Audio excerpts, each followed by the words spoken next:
वज़ीर-ए-आज़म शहबाज शरीफ की काबिशें रंग ले आई। शाम में फंसे 318 पाकिस्तानियों को लेकर खुसूसी त्यारा पाकिस्तान पहुंच गया। पाकिस्तानी बैरूत से चार्टर त्यारे के जरिए इस्लामाबाद पहुंचे। वफाकी वज़ीर हसन इकबाल और दीगर हुकूमती नुमाइंदों ने इस्तकबाल किया। पाकिस्तानियों को गुलदस्ते पेश किए, खैरियत दरियाफ्त की। शाम की ताज़ा सूरत हाल के पेश नज़र पाकिस्तानी वहाँ फंस गए थे। वज़ीर-ए-आज़म शहबाज शरीफ ने लिबनानी हम मनसब से रब्ता करके पाकिस्तानियों की वापसी की राह हमवार की। दुनिया में जहाँ भी कोई पाकिस्तानी होगा वो तन्हा नहीं होगा। हम एक कौम है, कौम का दुख और सुख साझा होता है। पाकिस्तानियों की बाहिफाजत वतन वापसी पर लिबनानी वज़ीर-ए-आज़म के मशकूर हैं। वफाकी वज़ीर हसन इकबाल की मीडिया से गुफ्तगू।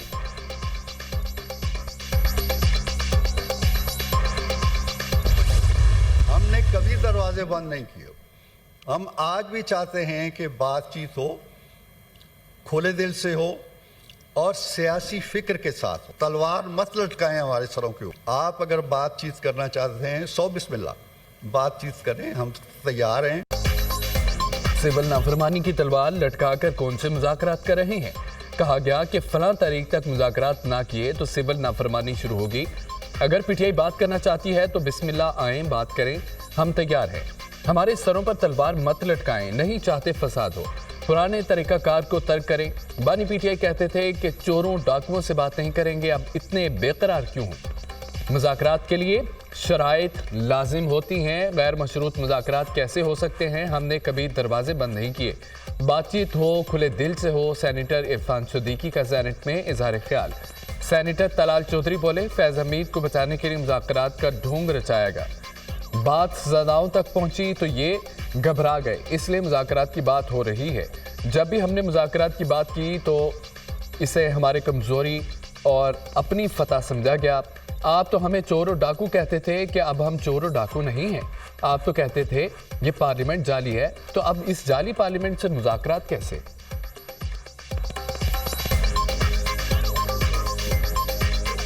फैज हमीद को बचाने के लिए मुज़ाकरात का ढोंग रचाया जा रहा है। बात सजाओं तक पहुंची है तो घबरा गए। मैंने कहना था घबराना नहीं, घबरा गए ना, इसीलिए मुज़ाकरात की बात कर रहे हैं। आप तो कहते थे हम चोरों से हाथ नहीं मिलाएंगे, क्या अब हम चोर नहीं रहे? जब भी हमने मुज़ाकरात की बात की, इस हुकूमत में आके भी की, तो उसे कमजोरी समझा गया। अभी मुज़ाकरात शुरू नहीं हुए, ताहम हम सब के साथ मुज़ाकरात करने को तैयार हैं। बानी पीटीआई ने एक कमेटी बना दी है, कमेटी के नाम भी बता दिए हैं। कमेटी के अरकान अब मुज़ाकरात के लिए दस्तयाब हैं। हमारे मौक़िफ़ में कोई तब्दीली नहीं आई। हमारा मौक़िफ़ है कि जो भी हमसे बात करना चाहे बस वो बाइख्तियार हो। हमारे मुतालबात असीरान की रिहाई और 9 मई या 24 नवंबर के वाक़यात पर जुडिशल कमीशन की तश्कील है। स्पीकर से मुज़ाकरात के हवाले से कोई बात नहीं हुई। अगर स्पीकर कौमी असम्बली मुज़ाकरात कराने में मुस्बत किरदार अदा करें तो अच्छी बात है। जब तक सियासी मुज़ाकरात आगे नहीं बढ़ेंगे, मुल्क तरक्की नहीं करेगा। अपोजिशन लीडर कौमी असम्बली उमर अयूब की मीडिया से गुफ्तगू।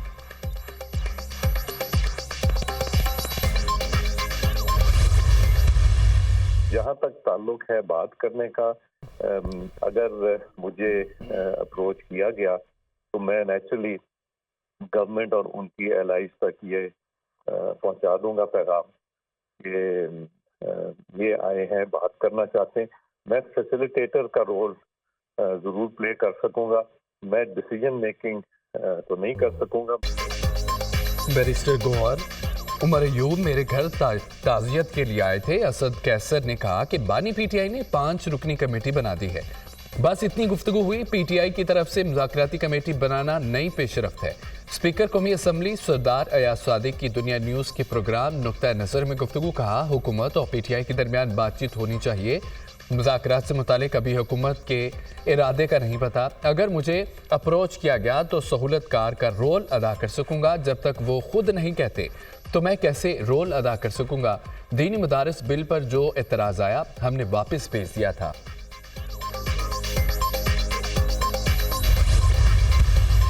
हमने पाकिस्तान को जलाओ घेराव की आज़ादी कभी नहीं मांगी, ना उसे आज़ादी समझा।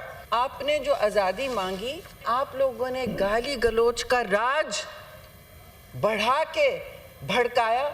अब इस वक्त जो आप डंडे लेके चलते हैं, आपका लीडर बार बार ये कहता है कि मैं हूं तो सब हैं। कंडीशनैलिटीज वन साइडेड नहीं हो सकती। अब आपके फैज़याब होने का वक्त गुजर चुका है। मुज़ाकरात के लिए एक तरफा शराइत नहीं हो सकती। आपने अभी भी सिविल नाफरमानी की कॉल दी हुई है। मुज़ाकरात कैसे हों?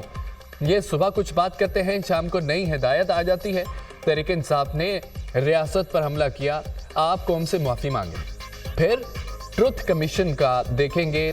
अब आपके खिलाफ दायरा तंग हो रहा है, पहले कौम से माफ़ी मांगे, फिर हम मजम्मत करेंगे। पहले मुल्क को बचाने की बात करें, फिर आप पर एतबार करेंगे। आप मुल्क को तो चलने दें। आपने पार्लियामान को हमेशा ठुकराया, आपने गरम गलोच का राज कायम किया, डंडे लेकर चलते हैं। आपके पास आंसू गैस के शेल कहाँ से आए? आपका लीडर कहता है कि मैं हूँ तो सब कुछ है। आप IMF को ख़त लिखते हैं ताकि मुल्क की मईशत तबाह हो। सेनेटर शीरी रहमान का सेनेट में इजहार ख्याल। सेनेटर फलकनाज चित्राली की शीरी रहमान की तकरीर के दौरान बार बार मुदाखलत। शीरी रहमान ने जवाब दिया, हम सच बात करेंगे तो मिर्चें तो लगेंगी। आप एक बयान हल्की अडयाला जेल से साइन करवा के ला सकते हैं कि जो इस मुज़ाकरात में फैसला होगा वो मनोहन तस्लीम किया जाएगा और उस पर अमल किया जाएगा। क्या आप ये या आपके आपकी पार्टी के लोग या जो आपके अरकान पार्लियामेंट है, क्या इस तरह की गारंटी हुकूमत को दे सकते हैं? हुकूमत ने तहरीक इंसाफ से बानी PTI के बयान हल्फी की गारंटी मांग ली। मुज़ाकरात के लिए ज़रूरी है तहरीक इंसाफ बानी PTI का बयान हल्फी लेकर आए। बानी PTI गारंटी दें मुज़ाकरात में जो फैसला होगा वो बनो-आन तस्लीम किया जाएगा और इस पर अमल दरामद किया जाएगा। प्रोग्राम दुनिया मेहर बुखारी के साथ में मुशीर वज़ारत कानून बैरिस्टर अकील की गुफ्तगू। रहनुमा तहरीक इंसाफ शौकत यूसुफजई ने कहा कि हुकूमत मुज़ाकरात में संजीदा रही, यह हमें किसी और से लड़वाना चाहती है। अगर हुकूमत संजीदा है तो ये मुज़ाकरात का बेहतरीन मौका है। अगर ये सही संजीदा लोग हैं, मुल्क को तरक्की की तरफ ले जाना चाहते हैं, ये बेहतरीन मौका है। अगर PTI ने कह दिया है, अब ये कहते हैं जी यू टर्न ले लिया, फलां ले लिया। हम सियासी लोग हैं, हम अपने आप को साबित कर रहे हैं कि आप इस काबिल नहीं है कि आपसे मुज़ाकरात किए जाए। वज़ीर-ए-आज़म जब खुद कहता है कि ये दहशतगर्द है, ये दहशतगर्द तंजीम है, तो आप बताएं कि मुज़ाकरात कैसे किए जाएं, किसके साथ किए जाए, ये तो पहले अपनी गारंटी बताएं ना। हुकूमत से मुज़ाकरात। बानी PTI ने कमेटी की तौसी कर दी। तहरीक इंसाफ की मुज़ाकराती कमेटी अब 7 मेंबरान पर मुश्तमिल होगी। बानी PTI ने मुज़ाकराती कमेटी में मज़ीद 2 अरकान को शामिल कर लिया। सेनेटर हामिद खान और MWM के सेनेटर राजा अलामा नासिर अब्बास भी मुज़ाकराती कमेटी में शामिल। हमारा जिम्मेदार ऐवान सदर है। हम समझते हैं कि एक्ट पास हो चुका है, उसका नोटिफिकेशन फौरन होना चाहिए। हमने तय कर लिया था कि हम फिर इस पर मुजाहरा करेंगे, पूरे मुल्क में एहतजाज मुजाहरे चलेंगे, इस्लामाबाद जाना भी उसमें शामिल होगा। मैं तो उलमाए किराम की खिदमत में भी गुजारिश करूंगा कि जिन लोगों ने आपको बुलाया, जिन्होंने आपको उकसाया, जिनके इशारों पर आप एक महाज उठाकर, यही तो जिम्मेदार है इस ड्राफ्ट बनाने के। इस पर हमें अगर कोर्ट को भी रुजू करना पड़े तो हम जाएंगे उनके। सरबराह देशजुआई मौलाना फजल रहमान के मदारस बिल का नोटिफिकेशन जारी करने का मुतालबा। कहा कि बिल पर 10 दिन तक दस्तखत नहीं होते तो क्या वो खुद ब खुद एक्ट नहीं बन जाता? एक्ट पास हो चुका है, इसका नोटिफिकेशन फौरी जारी होना चाहिए। मामले पर अदालत जाना पड़ा तो जाएंगे। सदर मुमलिकत ने आईनी मुदाखलत में मदारस बिल पर दस्तखत नहीं किए, जिम्मेदार ऐवान सदर है। हमारी शिकायत सिर्फ ऐवान सदर और सदर मुमलिकत से है। नवाज शरीफ, आसिफ जरदारी एक पेज पर दिखाई दे रहे हैं जिन्होंने बिल बनाया। अब वही लोग इसे मुतनाज़ा बना रहे हैं। जब सरकार इस तरह के हथकंडे इस्तेमाल करेगी तो अवाम में जाने के अलावा रास्ता नहीं है। ये मुल्क आइन और पार्लियामेंट का भी मजाक बना रहे हैं। रियासत जिम्मेदार लोग मुल्क को बहरानों की तरफ धकेल रहे हैं। मामले को उलझाया गया। अच्छे भले दानिश्वर भी कंफ्यूज हुए कि मसला क्या है। उलमा से गुजारिश है कि जिन्होंने आपको उकसाया यही इस मसले के जिम्मेदार हैं। हुकूमत और PTI के मुज़ाकरात हो रहे हैं तो ये अच्छी बात है। वज़ीर-ए-आज़म शहबाज शरीफ का overseas investor chamber of commerce and industry की हालिया रिपोर्ट पर इत्मीनान का इजहार। कहा, रिपोर्ट के मुताबिक बैरूनी सरमायाकारों का पाकिस्तान पर इत्मीनान में इजाफा हुआ।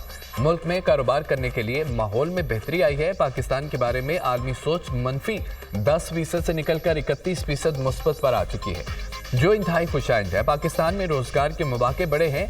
मैन्युफैक्चरिंग सेक्टर की ग्रोथ 2% से 6% पर आ गई। सर्विसेज सेक्टर की ग्रोथ 7% से बढ़कर 30% पर हो गई। जो नुमाया कामयाबी है, सीमेंट, ऑटो सेक्टर, फर्टिलाइजर और पेट्रोलियम मसनूआत की फरोख्त में नुमाया इजाफा देखा गया। یہ نتائج عالمی سطح پر سرمایہ کاروں کے لیے ایک مثبت پیغام ہے۔ رپورٹ اس امر کی عکاس ہے، پاکستان سرمایہ کاری کے لیے ایک امید افزا اور قابل اعتماد منزل ہے۔ حکومت کی بہتر معاشی پالیسیوں اور معاشی ٹیم کی محنت کے ثمرات ملنے شروع ہو گئے۔ توشہ خانہ 2 کیس میں بانی پی ٹی آئی اور بشرا بی بی پر فرد جرم عائد کر دی گئی ہے۔ جج شاہ رخ ارجمند نے فرد جرم عائد کی، بانی پی ٹی آئی اور بشرا بی بی کو عدالت میں پیش کیا گیا۔ ملزمان کا صحت جرم سے انکار، سماعت 18 دسمبر تک ملتوی۔ کیس کی ابتدائی تحقیقات نیب نے کی تھی۔ نیب ترامیم کی روشنی میں یہ کیس ایف آئی اے کو منتقل کر دیا گیا۔ توشہ خانہ 2 کیس میں بانی پی ٹی آئی اور بشرا بی بی ضمانت پر ہیں۔ بانی پی ٹی آئی کو سعودی عرب سے ملنے والے بلغاری سیٹ کی مالیت 7 کروڑ 15 لاکھ تھی۔ ملزمان نے نجی فرم سے 58 لاکھ قیمت لگوائی، سیٹ 29 لاکھ میں حاصل کیا۔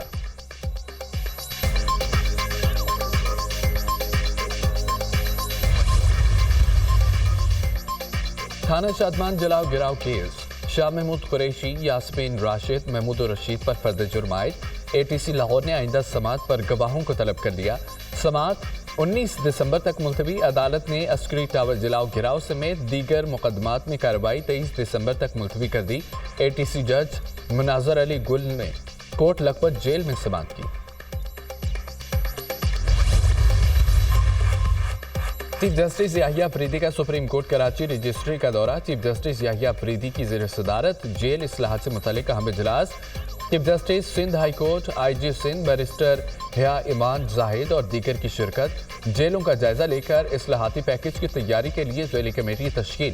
اعلامیہ جاری۔ چیف جسٹس نے قیدیوں کے ساتھ انسانی ہمدردی اور قانون کے مطابق برتاؤ کرنے پر زور دیا۔ 3 سال سے زائد قیدیوں کے زیر التوا مقدمات کو ترجیح دینے کی اہمیت پر زور دیا۔ کہا کہ عدالت آنے والے سائلین کے مسائل کو خوش اخلاقی اور مؤثر انداز میں حل کیا جائے۔ سائلین کے ساتھ عزت اور وقار کے ساتھ پیش آئیں۔ بدتمیزی کی شکایت پر سخت کارروائی کی جائے گی۔ رجسٹرار سپریم کورٹ عملے کے مسائل کے حل کے لیے برانچ رجسٹراری کے دورے کریں۔